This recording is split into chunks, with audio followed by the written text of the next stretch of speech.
مرحبا بكم في قناة الوعي السياسي.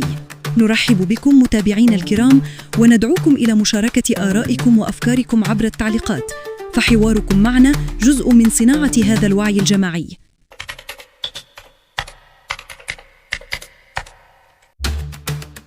تشهد الساحة المغربية في هذه المرحلة وضعاً اجتماعياً متوتراً مع تواصل الاحتجاجات الشعبية في عدة مدن، وهو ما بدأ يثير مخاوف جدية لدى المتابعين للشأن الرياضي حول مستقبل تنظيم المغرب لكأس إفريقيا للأمم، وكذلك ملفه المشترك الخاص بكأس العالم. التقارير الواردة من داخل الاتحاد الإفريقي لكرة القدم الكاف تشير إلى أن الهيئة تتابع الوضع الأمني بدقة وتدرس كافة السيناريوهات المحتملة إذا استمر التصعيد. وفي الوقت ذاته يراقب الاتحاد الدولي لكرة القدم الفيفا عن كثب ما يجري، خاصة وأن استقرار الدولة المضيفة يعد شرطاً أساسياً لإنجاح أي تظاهرة كبرى. المصادر المطلعة تؤكد أن أولى الخطوات التي قد يلجأ إليها الكاف والفيفا تتمثل في توجيه إنذارات رسمية للمغرب مع إرسال بعثات تفتيش عاجلة لتقييم الوضع الأمني واللوجستي. وإذا استمرت الاحتجاجات واتسعت رقعتها، فإن القرار التالي قد يكون فرض قيود على الحضور الجماهيري أو إقامة بعض المباريات خلف أبواب مغلقة كإجراء مرحلي.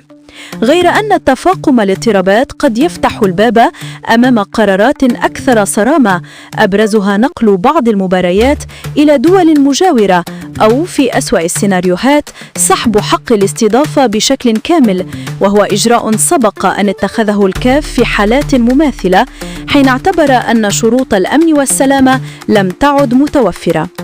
أما على مستوى كأس العالم فإن الفيفا عادة ما تتحرك بشكل متدرج، بدءاً من المطالبة بخطط أمنية واضحة وضمانات حكومية، ثم تفعيل ما يعرف بخطة الطوارئ التي قد تشمل البحث عن بدائل تنظيمية إذا تعذر على البلد المضيف الوفاء بالتزاماته.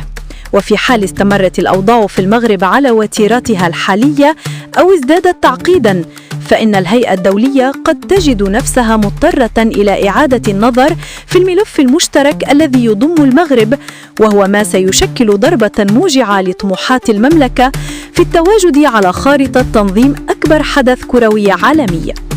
وبينما لم تصدر بعد أي قرارات رسمية، فإن المؤشرات الحالية ترجح أن استمرار التوتر قد يدفع بالكاف والفيفا إلى تسريع خطواتهما نحو اتخاذ إجراءات أكثر حزماً في وقت يترقب فيه الرأي العام الرياضي الدولي ما ستسفر عنه الأيام المقبلة من تطورات قد تحدد مصير استضافة المغرب لأكبر المحافل الكروية في القارة والعالم.